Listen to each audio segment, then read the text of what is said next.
नमस्कार दोस्तों, आज बात करेंगे चार धाम का असली आध्यात्मिक और वैज्ञानिक महत्व क्या है।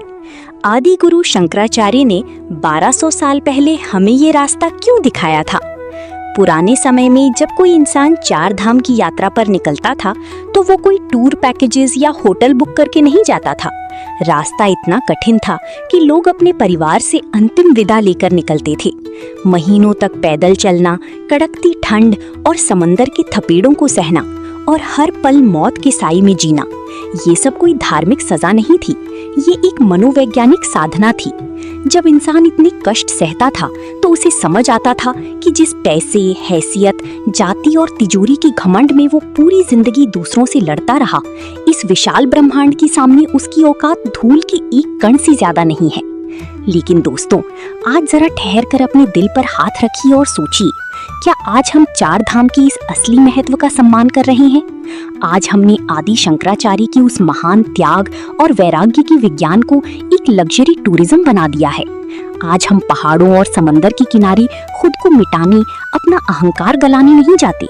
हम तो वहाँ अपनी गाड़ियों का हुड़दंग, प्लास्टिक का कचरा और इंस्टाग्राम की रील्स चमकाने जाते हैं। केदारनाथ या बद्रीनाथ की जिन वादियों में कभी सिर्फ शिव का सन्नाटा था, आज वहाँ वीआईपी पास खरीदने की होड़ मची है। हम भगवान की गर्भगृह में भी पैसे के दम पर अपनी औकात दिखाते हैं। जो यात्रा संग्रह छोड़ने के लिए बनी थी, उसे आज हमने दिखावे का जरिया बना लिया है। कड़वा सच ये है कि हमने गाड़ियों के जरिए जमीन का फासला तो खत्म कर दिया, लेकिन दो इंसानों के बीच के दिल का फासला रत्ती भर भी कम नहीं हुआ।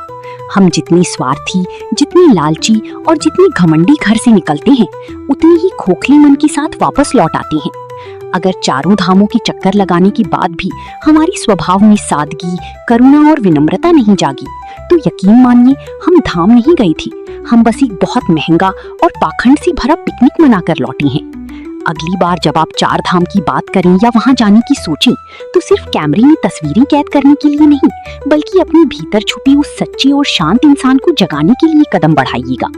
चार धाम का असली महत्व था अपनी मैं यानी ईगो को रास्ते की धूल में मिला देना और वहां से बिल्कुल खाली यानी शून्य होकर लौटना, ताकि भीतर ईश्वर का वास हो सके। तो दोस्तों, आज के लिए बस इतना ही। इस यात्रा में हमारे साथ बने रहने के लिए आपका बहुत बहुत धन्यवाद।